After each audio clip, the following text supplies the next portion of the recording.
the Super Speedway.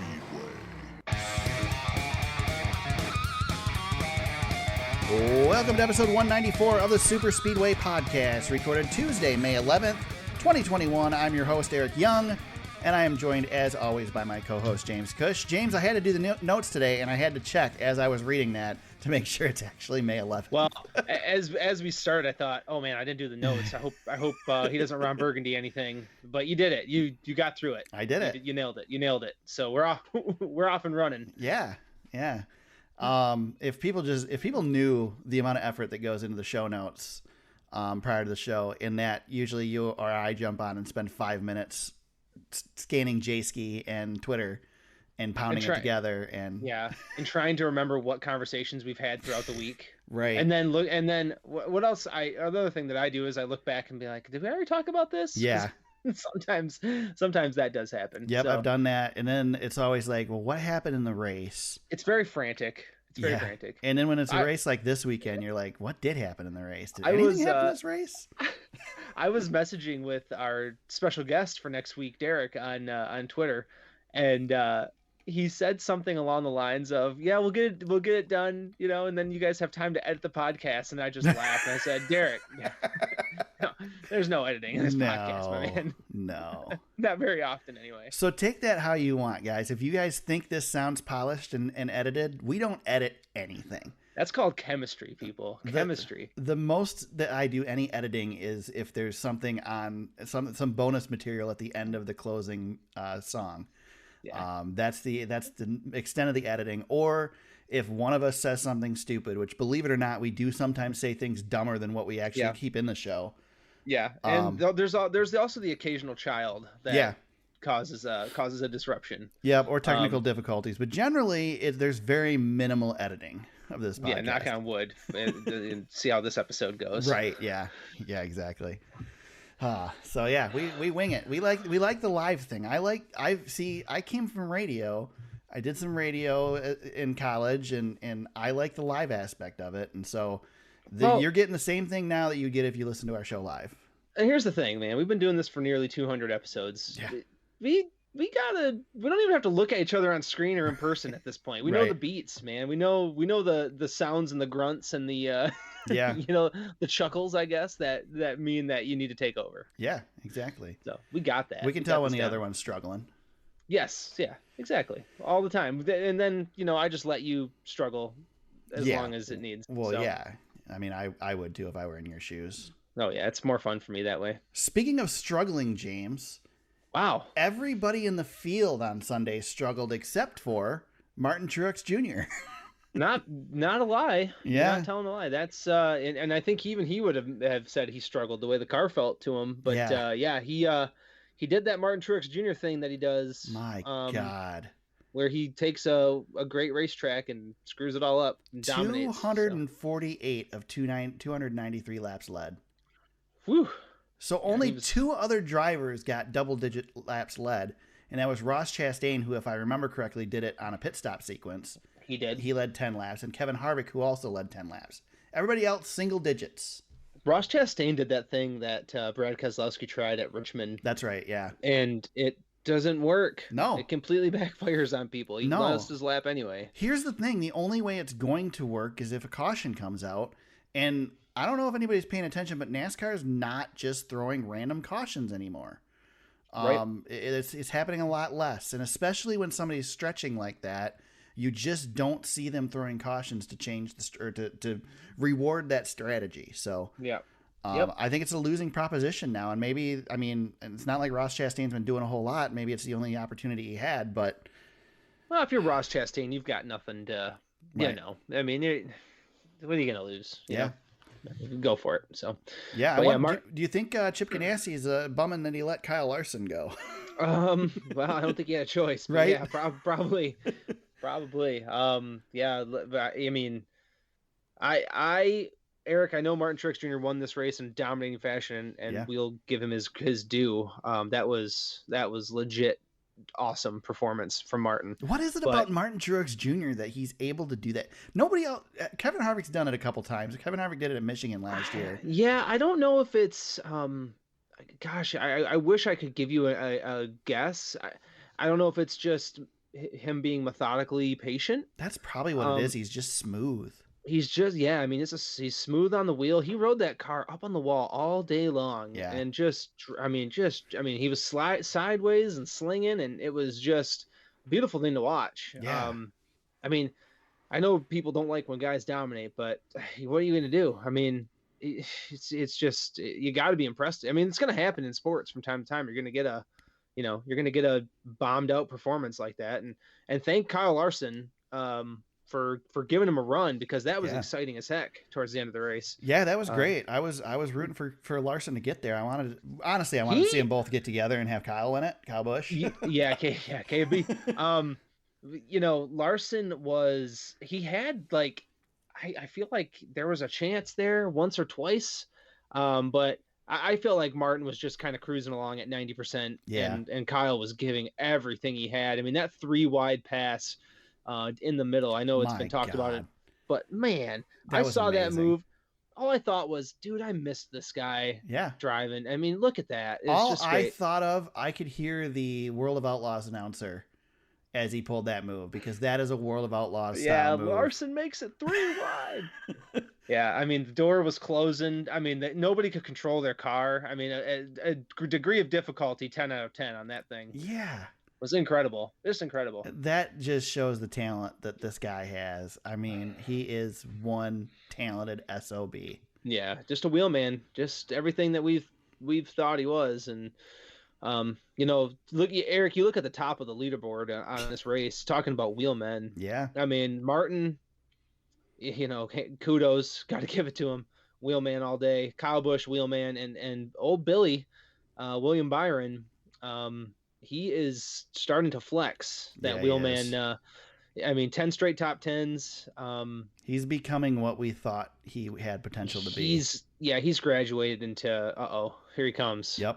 So that's great. I mean, that's just, just super talent, young talent, veteran talent, but guys who really know how to drive and can drive pretty much anything. I just, that's a really good point, James. I don't mean to derail your thought, but I want to dwell on this a little bit longer, because we're not just talking veterans, we're talking wheelmen. I mean, you mentioned William Byron is up there among guys like Kyle Busch, Kyle Larson, Martin Truex Jr., Denny Hamlin, Kevin Harvick. Ryan Blaney's up there in Chase 8th. Elliott. Chris Buescher in 9th. Ryan Newman in 10th. Yep. Chase Briscoe in 11th. Tyler Reddick in 12th. Yeah. I'm telling you, you're right. These are the guys that you expect to be right on the edge of control and hanging on to these suckers. Yeah, exactly. You put the horsepower in, you take the downforce out, and look at what Roush Fenway can do. Yep. They did this at Atlanta. I mean, this is really nice to see that they can still get out there. And Chase Briscoe, we haven't talked a lot about him this year, Eric. It's been a tough rookie campaign, but he really had a great run. Yeah. All day, just solid all day. And Joey Logano, he dropped off the top 5 just because of that late pit issue. But again, just guys that just drive it, and when the NASCAR gave them the power to do so, I mean, look what you see. I mean, it's true. Yeah. And so, James, I wanted to ask, because there's been a lot of talk since this race. There are a lot of people who thought this was a terrible race, and there are a lot of people who thought this was a great race. Where do you fall? Oh, great. I thought this was great. I'm with you. I am not a fan of long green flag runs, but I loved the way the final stage played out. And listen, this is what you guys are asking for at Darlington. This is what you want when you say we need to take the horsepower away. This is what you get. You're not going to get a bunch of wrecks. That's not what they do at Darlington. They rub the wall. They brush the wall. They get sideways. They make moves like Kyle Larson did. Martin Truex Jr. spun out every freaking lap of this race. He just caught the wall coming off the turn, and it saved him. Yeah. I mean, these guys were completely on the edge of control. And if you need any more, of an example of that, look at the Stewart Haas cars that pounded the front ends of their cars with just vicious hits. Yeah. I mean, this is Darlington. This is what you get when you say you want Darlington twice a year. This is a Darlington race. And I'm good with that. I don't want it every week, but twice a year, awesome. Yeah, and too, Eric, listen, 550 this year has been good, but it's been good with restarts. Right. It's been great racing with restarts. This was I hate to throw this word around, but this is a non-manufactured great race. Yeah. Like you had a guy, swing for a home run late at Truex. Didn't make it happen. Martin was dominant all day, and that's old school NASCAR racing. We had tire fall off, and you could get fresh tires, make a run, and if you saved your tires, you could do quite a bit. And Martin Truex, just going back to your point of him just being smooth, Eric, had never burned up his tires all day. Just drove the hell out of the car and was able to have just a nice natural finish. I feel like I'm taking shots at NASCAR a little bit, but this was just a standard old school, and that's what Darlington is. This was throwback weekend, old school race, and I loved every second of it. Yeah, I have nothing bad to say about it. Again, if we saw this every week, I'd be disappointed, but this is the oldest track we run at, or at least one of them, right with Martinsville. Yeah, and this is throwback weekend. We throw it back to the only thing we could get, James, here that would make it even better is if we could have some mechanical attrition here, because we just don't get that anymore like we used to.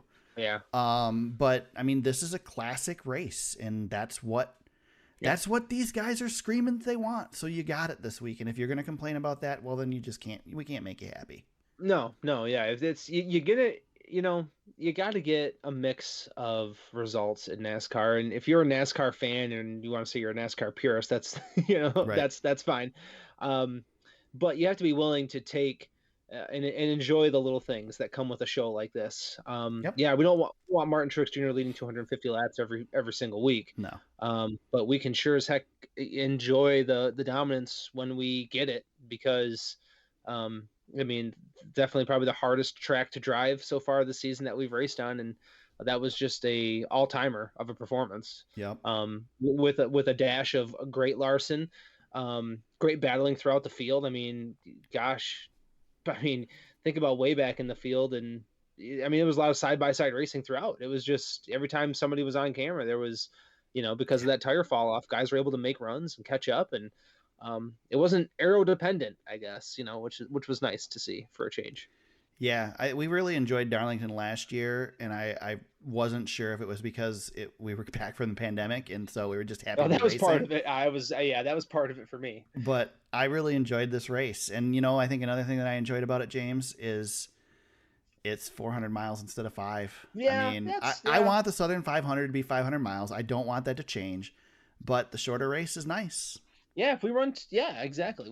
With less on the line, it's not a playoff race, and we'll come back here to kick everything off with the big Southern 500. Yep. Yeah, if we run listen, man, we could run Darlington 10 times a year, and I'd be happy. I don't care what the distance is. This is, you talked about how you love Talladega a couple weeks ago. This is right there with Talladega for me. I just love watching Darlington.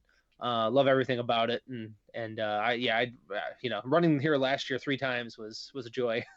Well, I will say, we almost lost Darlington over the years, and we the did. fact that we have 2 races here again just gives me hope that I'll be able to get here someday and go watch a race at this place, because it is definitely on my bucket list of tracks to go to. Yeah, I've driven by it, but that was on my way to Myrtle Beach, and all of a sudden we're coming down the highway, and I went, wait a second, Darlington, hold on. And we kept going, and all of a sudden there was the speedway, and I was like flabbergasted. I was like, I didn't even know we were coming up on this. That's funny. Yeah, no, it was a shameful moment, but also very awesome. I don't ever accidentally stumble across the racetrack. I know. I actually stumbled across Darlington. It was incredible. I was like, wow, this is great. I'm going to get here someday. I'm coming back. So eventually. One other thing to note about this win for Martin Truex Jr. is it is his 3rd victory of the season. Which means he is still the only driver with multiple wins this season. That's right.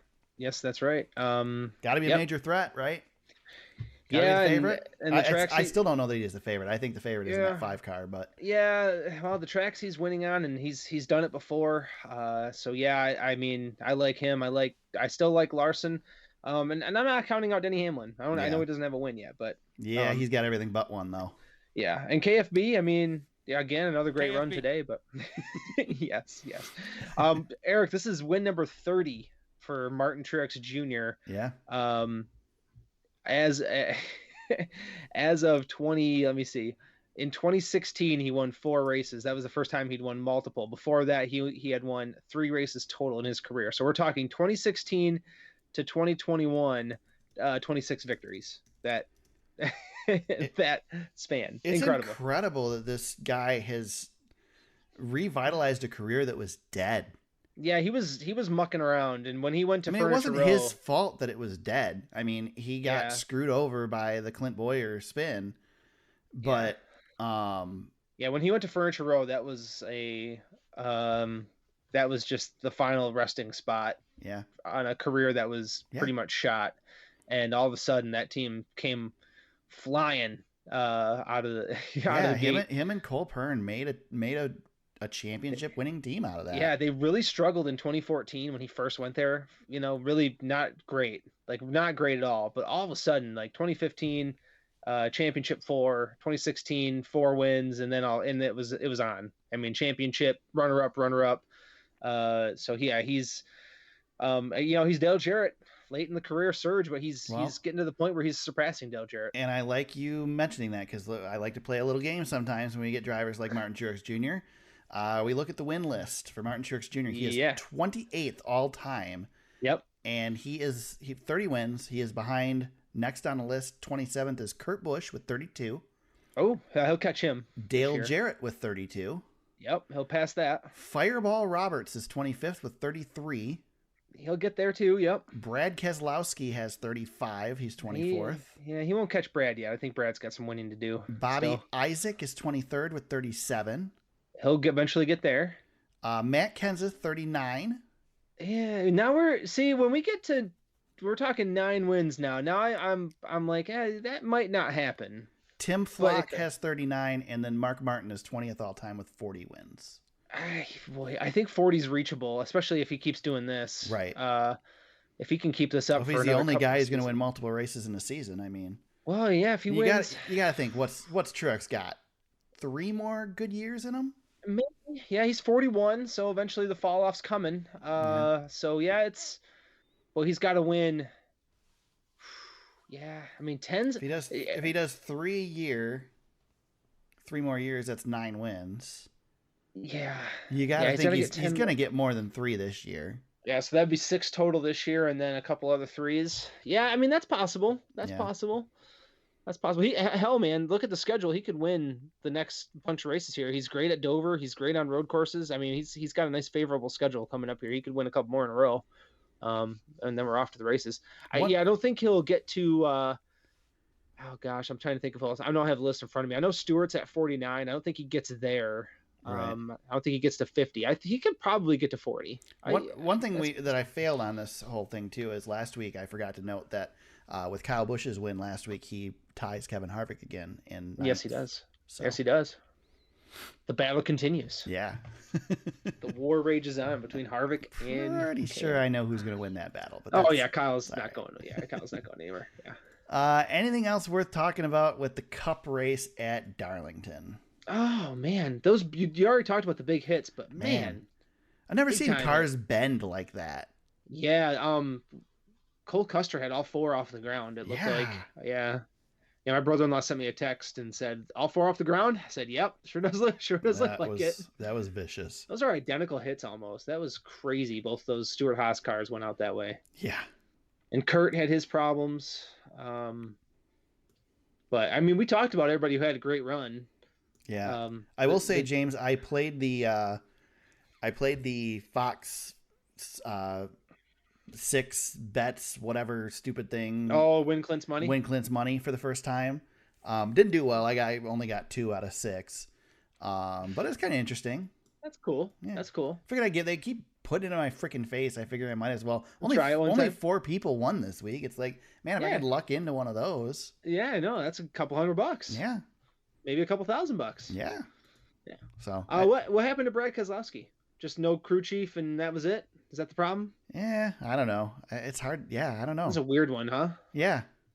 Just out to lunch. Yeah, I don't really have a whole lot to add there. It was weird. This is weird seeing how he was so bad. Not terribly surprising to see Eric Jones struggle. No, he was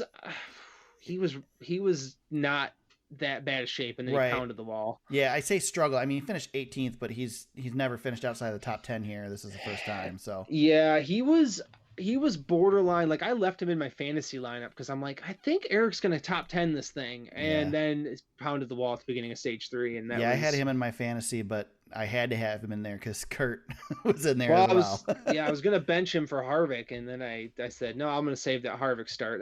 That cost me about 20 points, so that was smart, really smart. Yeah, fantasy. Ugh. Stupid. We'll get to that later. Fantasy sucks. Yeah, it does. All right. Anything else with that? No, man. We'll see Darlington in the playoffs. Yeah, kicking it off. Well, we're not leaving Darlington just yet because we've got Xfinity and Truck to talk about. We'll bust through these real quick. Justin Allgaier gets the win, his second victory of the season for 2021 in the Steakhouse Elite 200 for the Xfinity Series. Josh Berry gets himself a second place finish. Sort of. I mean, it was a third place finish, but old Noah Gragson gets DQ'd.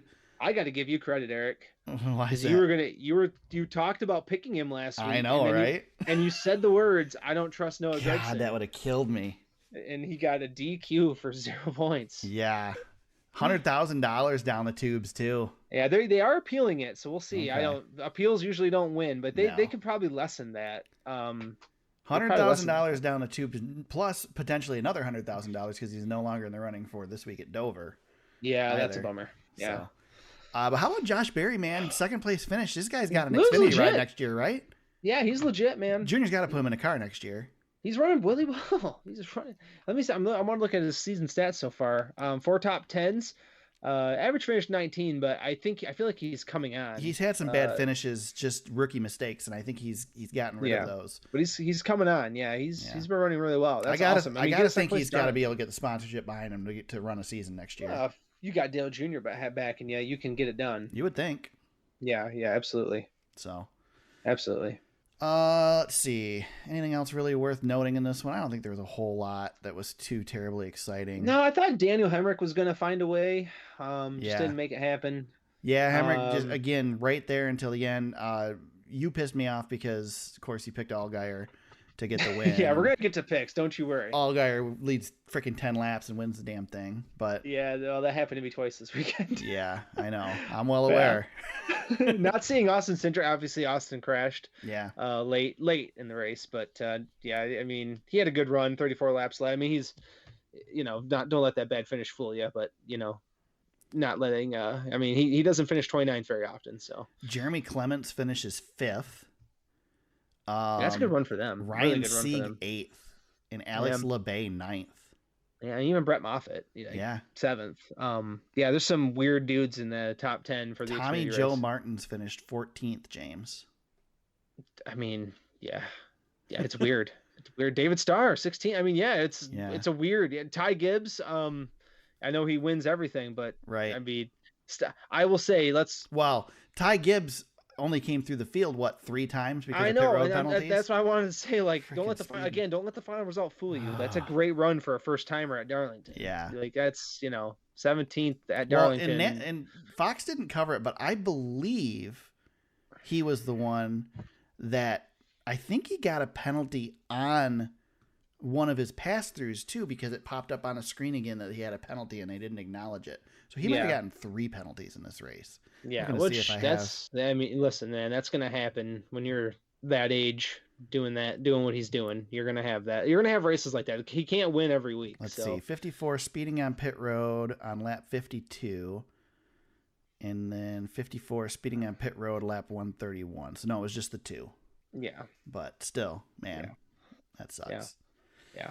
And I was looking at the points after this race too, Eric, and just total points. I mean, I know Austin Cindric is held at a different standard, but Daniel Hemrick's not that far behind him. No. 39 points. So that's a whole win has got to be coming for him. Yeah, I know. I'm hoping he can get it done. I'm hoping he can get everything but win. Yeah, he's having a really good season. And last year he was kind of in no man's land with JR Motorsports and or Junior Motorsports, whatever you want to call it, or however you want to do that. But yeah, I'm hoping that they can get a win for that guy. He's going to a good track this weekend for him. Yep. He's going to run well again.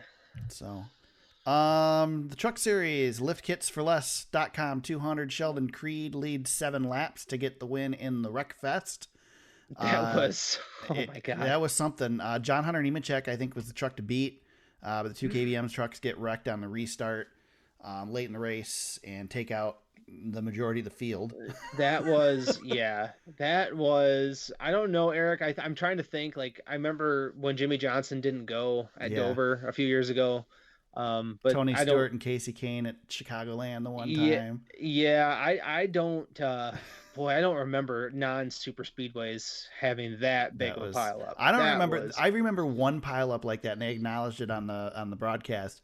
One pileup like that at Darlington ever, and that was the one that Neil Bonnet got hurt when Ernie Irvin drove like an idiot and that was the field. Coming off of turn 4, I think, back in the 90s. Yeah, that was the Swerve and Irvin days. Yep. So, I mean, it was an incredible wreck. And then NASCAR got a lot of criticism because they had a lengthy red flag and then restarted the race and ran a ton of laps under caution. But the reason they did is because one of the trucks that was sitting there was leaking oil. And when they drove off, that truck dragged oil all around the freaking track. Yeah. So, nothing they could do there. It was a little annoying at the time, but once you found out why it happened. Yeah. Record 12 cautions in this one, 66 laps of this 147 lap race. Yeah, it was attrition. And it pulled me in though. I didn't watch most of it, but I saw that big wreck and I'm like, okay, boys, I'm coming in. Yeah, I watched it religiously like I always do. Mentioned Sheldon Creed. That was James's pick this week. I picked Ben Rhodes, who finished second and was coming, man. 34 laps led for Ben Rhodes. Yeah, Ben Rhodes was coming. Yeah. Carson Hocevar gets third place. Yeah, I wanted to shout out Hocevar, Michigan guy. Yeah. Running the Johnny Benson scheme. I thought he was going to get second there for a minute. He was driving the hell out of it. Top finishing rookie in this one. Great run for him. Can I shout out Eric Darnell? Yeah.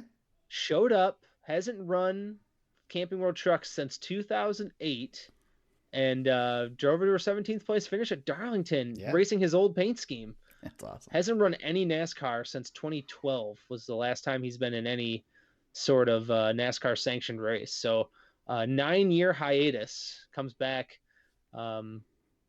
Remember he was, I thought he was going to be something with Roush. Do you remember that era? Yeah. Yep. That was some good stuff. Yep. So yeah, that was cool to see him back out there running that scheme and putting a good run together. I mean, solid at Darlington. That's no joke. I got to give a shout out to the best paint scheme in the Truck Series this weekend. It was the second best paint scheme of the entire weekend. Only second to the Alan Quickie scheme because you can't beat that. But Timmy Hill with the 56 Ray Bestis brakes truck, because James, I love me some Ray Bestis brake schemes. Yes, you do. The old Kenny Irwin / Butch Miller paint scheme. That one was pretty. I like that. Yeah, that's good. Yep. That was a nice looking truck. Yep. So. And Sheldon Creed's truck was. Yeah, Creed's was really good. I mean, the font and everything was perfect. Just didn't have the sponsor. Dude, I love this race. I love the fact that we run the throwbacks all weekend long. I hope we get more and more and more. I'm glad they brought the Truck Series in to do it too, because. The trucks would do it at like the road course and stuff. Yeah. But no, now we're all doing it. I mean, there were some great trucks great cars. We shouted out our favorites last week and we forgot to mention Eric Jones. That was a really good looking car. I think he won best in show, actually. Yeah. So that was good. Stuart Friesen had a really good truck. Yeah. Riley Herbst in the Xfinity Series ran Tony Stewart's rookie scheme. That looked sharp. Like just the orange, seeing that, you don't see that orange anymore because I kind of miss Home Depot as a sponsor. Right. Those orange cars were sharp back in the day. That caught my eye. A whole bunch. I mean, hell, Ty Gibbs ran the Interstate car, and I love that car too. So yeah, that was a good looking car. Yeah, I always love the Interstate batteries, old school schemes. Yep. Lots of good ones. Definitely. Eric, I was gonna say I thought our boy Parker Kligerman was gonna have a nice finish at the end of the trucks race too. Yeah. Before we move off the trucks, I just wanted to bring that up because he blew a tire, and I thought he was destined for a top 10. Yeah, I like Parker. I want to see him run. I know every time he runs, I want to see him do good, and I know he's won a couple recently, won Talladega at least recently. So, hopefully he can get a win again someday. But wanted to shout that one out too. I watched a lot of trucks, so I was eager to talk. Yeah, I mean it's always such a good series. Yeah, the trucks are good, man. Yeah. Trucks are good. All right, James, that puts Darlington in the rearview mirror for now. We'll be back there in the fall for the playoff race, the Southern 500 weekend. Yes, we will. Let's talk some news, I guess, before we entirely get out of Darlington. Joey Logano is going to lose his crew chief this week as a result of Darlington. Paul Wolf, one race suspension due to lug nuts missing. And then we found out Jeremy Bullins will be missing a second week as crew chief for Brad Keselowski as well. For precautionary measures, I believe it was COVID protocol last week, wasn't it? I believe, it sounds like he may have it. So, they haven't come out and said that, but right, 2 weeks. So Brad's down, but Brad got that win at Talladega, so they're okay. With or without Jeremy. I do wonder if that played a role in how bad he was Sunday, but right. We'll see at Dover. Because Brad's been good at Darlington, but then again, you have to keep in mind that this is back to the 750 package here, so yeah. Speaking of which, we'll have that at Dover this weekend as well. So exactly, yeah. I'm curious. Like Joey Logano, I like on 750 tracks, but without Paul Wolf, I don't know if I like him as much at Dover. Yeah. He was going to have a top 5 at Darlington, but that penalty killed him. So, two crew chiefs that's going to hurt the whole Penske team. Yeah, it is. I think we lose those two guys, especially Paul Wolf, probably the best crew chief in the stable. So right, we'll see. We'll see how they do. Dover's grandstands are sold out for Sunday's Cup race. Yeah, did I read that right? 20,000, right? Something like that. It's definitely it's reduced capacity due to COVID, but sold out for what they've got. Pretty cool. So that's cool. Yep. Some not so shocking news this week. NASCAR could potentially slow the cars down for Daytona and Talladega later this season. I don't think anybody is surprised by that. I'm curious how they will go about doing that. I'm assuming it'll be done with the tapered spacer and not aerodynamics, but who knows? Yeah, we'll see. We'll see. Anytime a car goes airborne, they're going to do something to try and change it. I don't know that it's going to make a big difference, but every time they slow them down, they just get faster. So I know. What are they going to do? Increase this tapered spacer again? And they're just going to. That's the thing is these teams are going to find ways to get that horsepower somewhere. They're going to find it. Built this track to be dangerous and ridiculous, and it's living up to expectations. It is dangerous and now we've been trying to fix it for the entire life. I mean, literally, the first race at this track was a nightmare. Yeah. Yeah. But some news out of the Dale Jr. camp. He says he'll race the Xfinity Series race at Nashville Fairgrounds every year until he retires fully, if NASCAR comes back to the fairgrounds. Yes. We got Dale Jr. He wants it bad. Yeah, he wants it bad. I know he's meeting with them again this week. They're going to try and take the next step toward getting that race to happen. Yeah, I mean, awesome. You can't think of a better cheerleader to have on your side than Dale Jr., right? Yeah, I know. I love it. He's willing to do anything to get that deal done. So. Kudos, man. Thanks, Dale Jr. Because we want Nashville on the schedule. Oh yeah, ARCA race was there this weekend. That was looked like it was a good one. Yeah. SRX is going there later this year, so that'll give you another little taste of Nashville if you want to check that out. So, I'm not sure when the date is on that. It's one of their. What are they doing? 6 races. One of them's Nashville. Yeah. So, I will say that should we run a NASCAR race at Nashville, it will look much different than what it looked like for the ARCA race this weekend. Yeah. A lot of improvements will be coming to that place. That's part of the whole proposal. So. Yeah. Dale will make it happen. Yeah. You want Dale on your team? I think it's going the right direction. I think the biggest concern that people have right now is the noise and the expectation that there's going to be more racing there. And Marcus Smith has said that that's exactly the opposite, that it'll be more scheduled and there'll be fewer race weekends there, but bigger race weekends there. So in theory, hopefully it'll make the residents happy and they'll be able to get something through and we can actually make this thing happen. Yep. Absolutely. We'll jump over real quick. I'll keep this in the order that keep I got. Keep it rolling. Because I want to get to this. Yeah, this one I wanted to discuss. So Sheldon Creed, I don't even know where to start with this thing. So we had the truck race this weekend, and Sheldon Creed won the race in an unsponsored truck, and brought some attention to it on social media. And so I don't remember exactly how it occurred. Somebody called out Marcus Lemonis, I believe, from Camping World for not sponsoring Sheldon Creed's truck. And Marcus Lemonis responded that they made him an offer and he turned it down. And Sheldon Creed's reply was, "We are worth more than $15,000. To start out with, to be clear, and we'll comment on this in a moment. To start out with, this whole thing is so good, Eric. $15,000 is the base, and if he would have won the race, which he did, he would have gotten $100,000 per the sponsorship deal that Marcus Lemonis is putting out. But so I replied on Twitter because it was really frustrating me.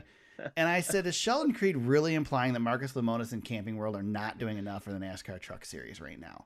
I said, come on, man. Because, I mean, seriously, there's how many Camping World trucks in the series? Marcus Lemonis is putting bonuses up like freaking crazy. He's single-handedly keeping this series in business. He really is, yeah. And Sheldon Creed goes and wins a race and rips on Marcus Lemonis. And I don't Camping know if World. He's... Okay, well, let me pause for... I don't know if he's ripping on it. Well, and that's what Marcus Lemonis responded. He got a reply from him. James put it on the board. Got a reply from Marcus Lemonis. He says, no, he is not. He's a great driver with a good future. Personally, I believe that is Marcus Lemonis playing politics and playing along. But I was irritated by this, and I lost some respect. I love that you ran to Marcus Lemonis' defense, and then he just was like, no. I know, right? Which is exactly what Sheldon Creed did to him. That is true. That is true. It's so good. That is true. You can't write comedy better than what happened when you shouted out Marcus Lemonis. I lost some respect for Sheldon Creed with that comment, though. I really did. Let me say this. You don't have to take anybody's money. Right. Like, you can tell me, Eric, you can come to me and say, James, we're going to do this podcast. I'm going to pay you $1 million a year. Yeah, don't hold your breath. Well, yeah, well, exactly, right? And everybody be like, well, James, that's crazy. Like, you take that money. I mean, I just do this for fun. Right. Like, what do you like? Am I an a-hole because I don't want to take your money? Right. I don't know. Like, yeah, it's a great offer that Marcus Lemonis. It's not that he didn't take the money. It's that he's saying we're worth more than that. And maybe he is. I don't, Obviously not, because he's running unsponsored. Well. And that's the problem. That's where we come to this, because there is more value, and this is where the business side gets in the way of what the fans see and makes it tough to understand. There are times when there is more value to run an unsponsored car than there is to put a sponsor on it. Yep. Because if you take a sponsor for, let's just say, you take a $15,000 sponsor and slap it on a race-winning truck, a championship-winning truck, and there's somebody willing to pay $30,000, they see that truck and go, well, he's sponsored, so we're not going to sponsor him. Yep. So I get it. I get the business aspect of it. I didn't like the way it was met, and I'm just jumping into a Twitter conversation, so it's my fault too. Yeah. I mean, and Marcus set me straight, so there you go. I'll take it. I'll take my medicine. It was so funny. And the fact that you put it on the board of our stupid Twitter game, right? I mean, it's great. I mean, I love it. I got a response from Marcus Lemonis. Doesn't matter whether it was a positive one or not. It was so funny. It was so funny. Like, we were in our message group, and you said, you were like, I got a response, and then I went and looked at it. I'm like, oh my god. The thing is again, what frustrates me, and I noted this, it frustrates me because I don't think of anybody that you can criticize in a sport right now. Marcus Lemonis is not the guy that you can criticize. And we're going to talk about him here in a second again. No, absolutely not. The guy is, like I said, he's single-handedly keeping the Truck Series alive. Listen, I had full intentions earlier this week to be like, I'm going to come on this podcast, I'm going to play the heel, and I'm going to call Marcus Lemonis a rich jerk just to tick Eric off. Not that I believe it or anything. And honestly, Eric, you can't do it because you take Sheldon Creed's side or not, whatever you want to do with this whole thing. Yeah. You said it. Marcus Lemonis is keeping the Truck Series in business, and he's done a lot for NASCAR. I mean, he's sponsoring races. He's probably getting good deals on a lot of things because nobody else is buying up the space. But hell, man, buy up the space. If it's there, get it. And that's what he wants to do. Yep. So and then the next thing you're talking about too, I'm excited about that. Well, and before we get to that, don't get me wrong. Marcus Lemonis is doing great things for the sport, but Marcus Lemonis is doing great things for himself too. Oh yeah. I mean, he's getting this publicity. It's Camping World's getting the publicity. NASCAR fans are campers. Yeah. I mean, Eric used to camp. Yeah. At the track too. So, yep. I'll tell you what, there's been many times that I've looked up Camping World's website to see about renting a camper to go somewhere. My biggest problem is they don't usually allow pets, and that is when I, bow out. Yeah. Right. I mean, I've got 2 10-year-old boys, so I need pets. Yeah, that's what need they pets do. to be allowed. Yeah. Right. Yeah. So the next story, Adam Stern reports North Wilkesboro's Chamber of Commerce spending $5,000 on billboards and signage, calling for Speedway Motorsports to reopen North Wilkesboro. And when he tweeted that story, Marcus Lemonis tweets that he's willing to invest up to $1 million in the complex and even have a small Camping World store on property to help this thing happen. That's awesome. Yeah. I mean, it's just talk. I mean, Yep. there's no contract or anything, but still, James, I don't know about you, but I feel like we're heading in the direction that this track's gonna be saved. It's a brewing. It's a brewing. I just hope that we don't put a bunch of money into this place and then realize the reason that it failed is because the location sucks. And we go right back to, and I mean, don't get me wrong. I'm not saying that I think that we're going to run a cup race here again. We probably won't. Well, unless it's dirt. Yeah, that's possible. I think but what we have. Speedway Motorsports is. I think Speedway Motorsports tears up Bristol and makes it a permanent dirt track before they make North Wilkesboro a dirt track. Not. Yeah, I hope not. I don't want to do that. I don't either, but I think that is more in the cards than running North Wilkesboro as a dirt track. Here's the thing with North Wilkesboro: the myth has become bigger than I agree. The actual facility. I agree. Were the races really that good there? No, I mean not memorable, but here there's a couple, but that's it. It's a frozen moment in time that still stands, and that is the draw to Wilkesboro. And people can go there, and they can. That's the thing about old facilities is you feel the ghosts, right? You walk in Eric. You've been on. You've been places with your job. Yeah. I don't know. I can't remember if you've been on U of M's field in Ann Arbor. That was my first college football game, James. I walked out the tunnel. Yep, exactly. That's exactly where I'm going. When I walked the tunnel there, you can feel the ghosts. And it doesn't even mean anything to me because I'm not a college football fan. Know, but I still felt it. I know, it's weird. I can only imagine walking into Wrigley would be that way. I had a, I'm not a hockey fan. I that's where you and I can probably connect on this. But I've been inside the Joe. Yep. In Detroit, and man. Dude, walking into Daytona was like that for me. Daytona. I'm so grateful that I got to go to Daytona before the remodel.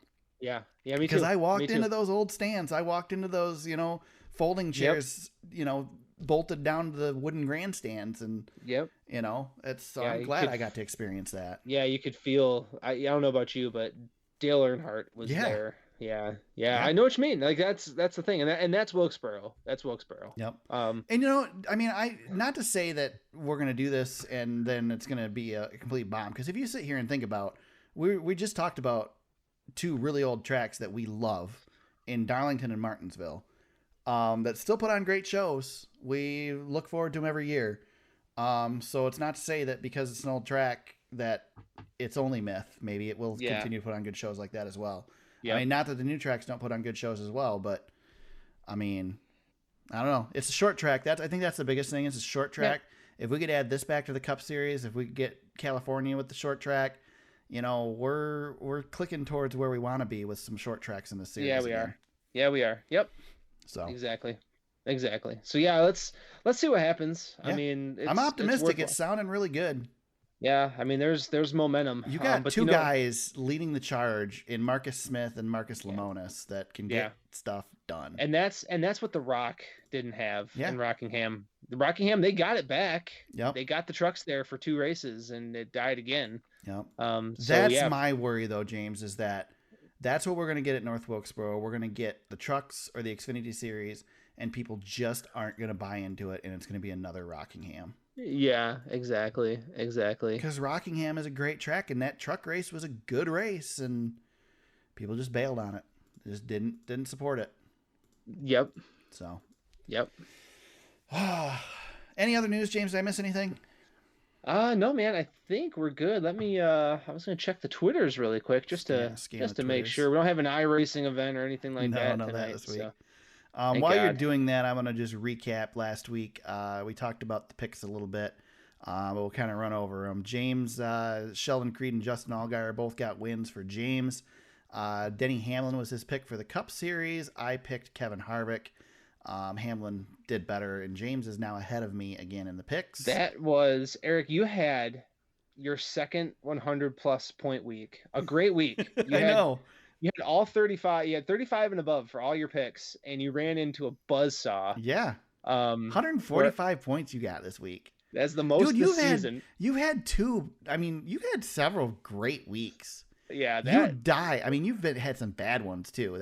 I've had some really bad ones, but yeah, I didn't think I'd top the 142. And then going into Sunday, I had both winners, and I was feeling it. When Denny Hamlin was running good at the beginning of that race, I'm like, you got to be freaking kidding me. If Hamlin had pulled it off, I was going to come on here and say this was the greatest picks we've ever done, and that goes because I still consider your Cole Custer win.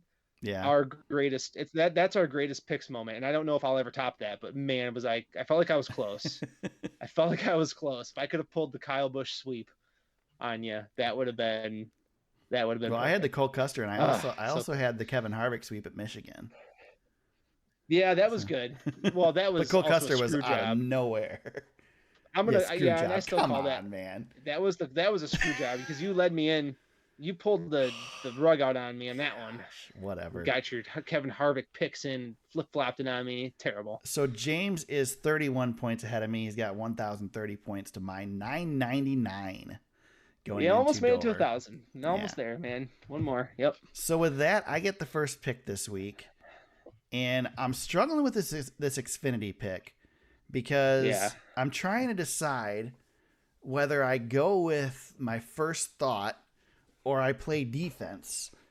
And I think I'm going to play defense, James.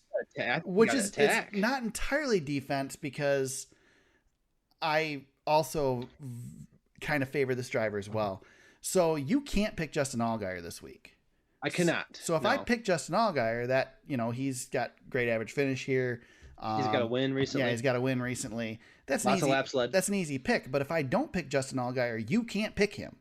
So I can take two guys off the board. You've got I can't pick Allgaier. So I'm going to take two guys off the board, and I'm going to go with a good move. I'm going to go with Daniel Hemrick as my pick this weekend. Oh, nice. Because I think he's chomping at the bit, and he has a great average finish here. He runs well here. He's only run 3 races here in the Xfinity Series, but he's one to look at. So Yep, I like it. So I can't pick Allgaier. I'm scared about picking Gragson. Yeah, Gragson is on my list, and I'm like, nope, not doing it.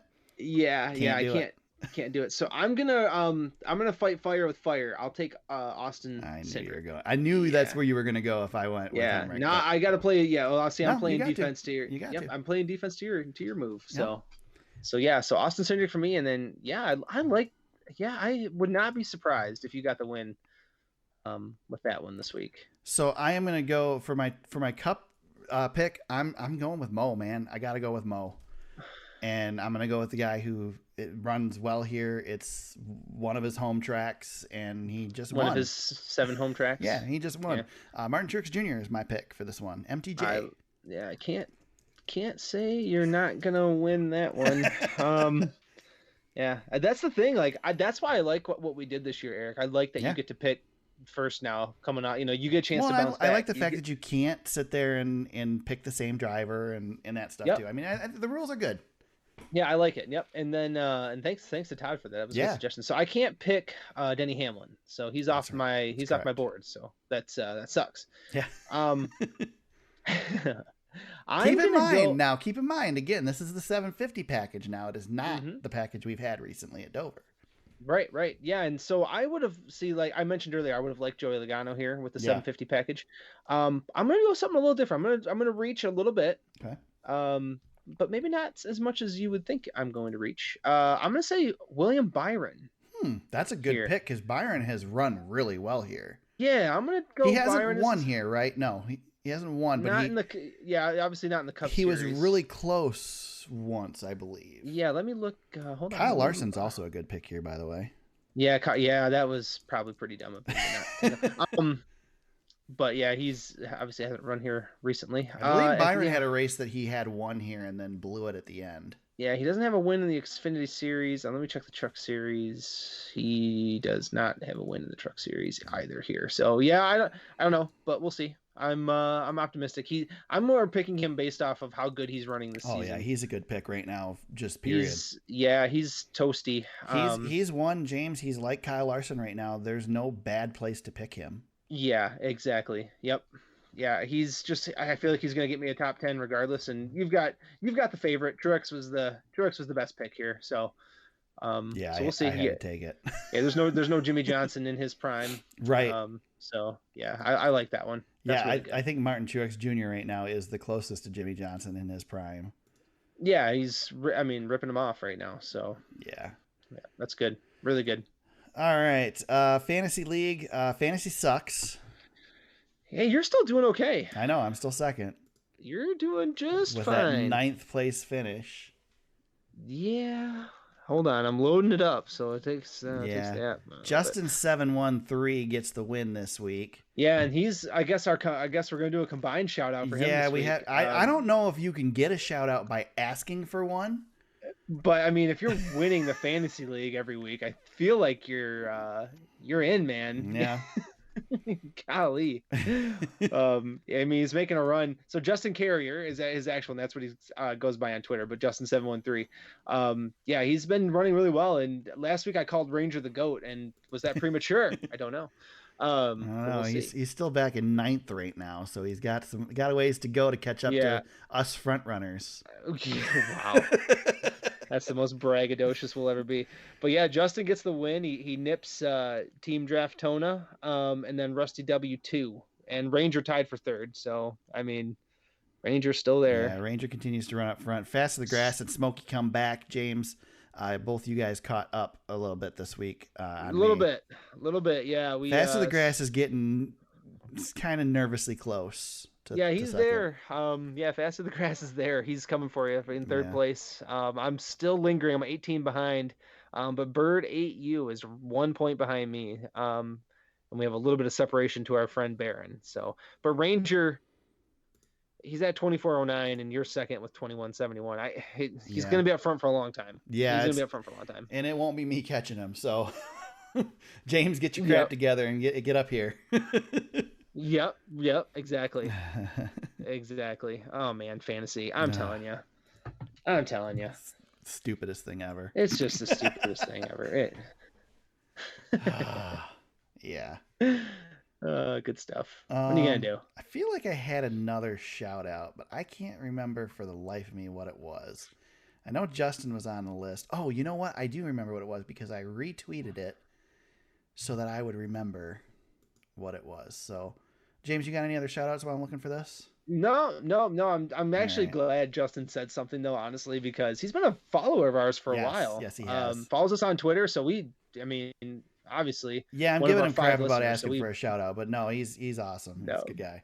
I know, it's been great. Yeah, he's one of. We got a handful of people on Twitter who actually, we get some conversation going from time to time. He's one of those guys. So we do appreciate that. So thank you, man, and thanks for the reminder. But also good work because we all suck at fantasy, and if somebody can stand out, so be it. So my shout out this week is Zach Albert. James, do you know who Zach Albert is? That sounds familiar. Please remind me, because that sounds familiar to me. Zach Albert is a content manager for NASCAR.com. That's it. And so the reason I'm shouting him out is he has a gallery, which I retweeted. If you go to T Super Speedway on Twitter, you can see the retweet. He, during Darlington's Throwback Weekend, takes a vintage camera and takes real photos with real film that he then develops after the fact. And he's got a gallery on NASCAR.com with these photos, and it's just spectacular. If you're a photo nerd like I am, I'm a photographer. I do plenty of shooting. I've done 99% of my photography with digital. Did a little bit with film in college, but have moved to digital.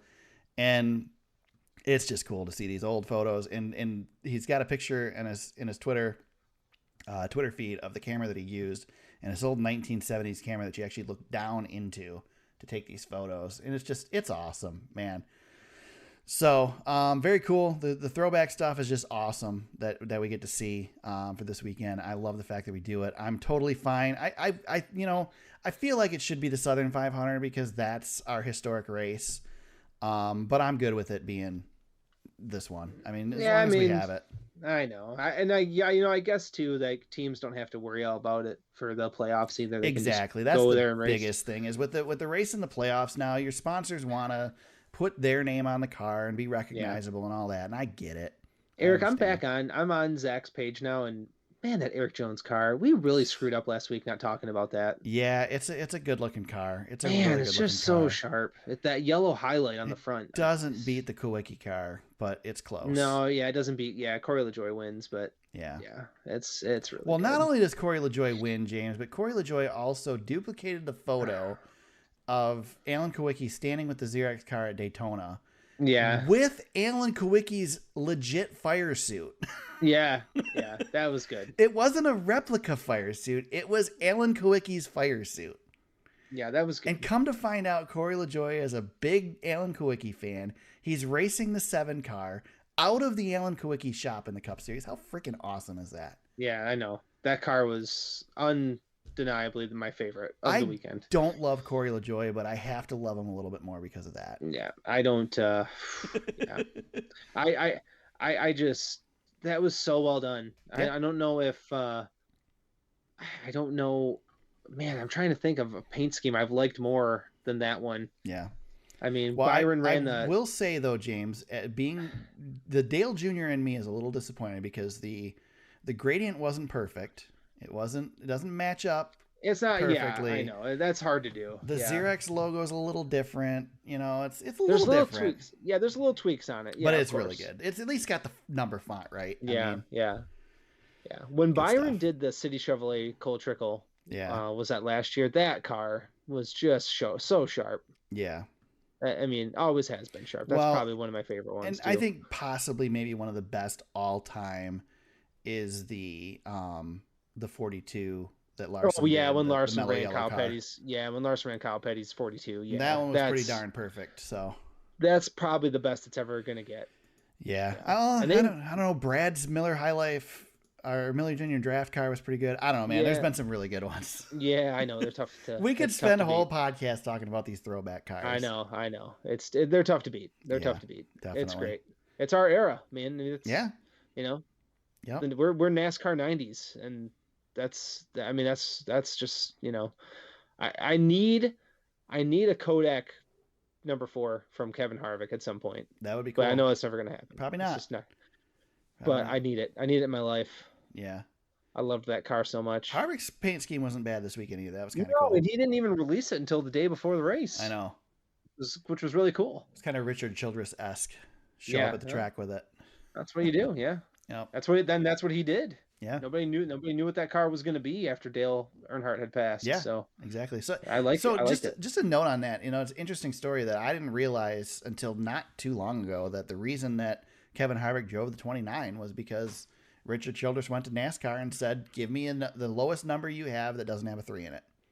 Yep. And that's the number that was available. So number 29. Number 29 it was, and that's what it's been. No, what it was until Austin Dillon came in. No meaning behind it whatsoever. It just doesn't have a 3 in it. Yeah, I mean it came from a place of brokenness. Yeah, and you know, Kevin Harvick did a lot of good things in that car. Mm-hmm. So yep, pretty cool. Yeah, that was a good one.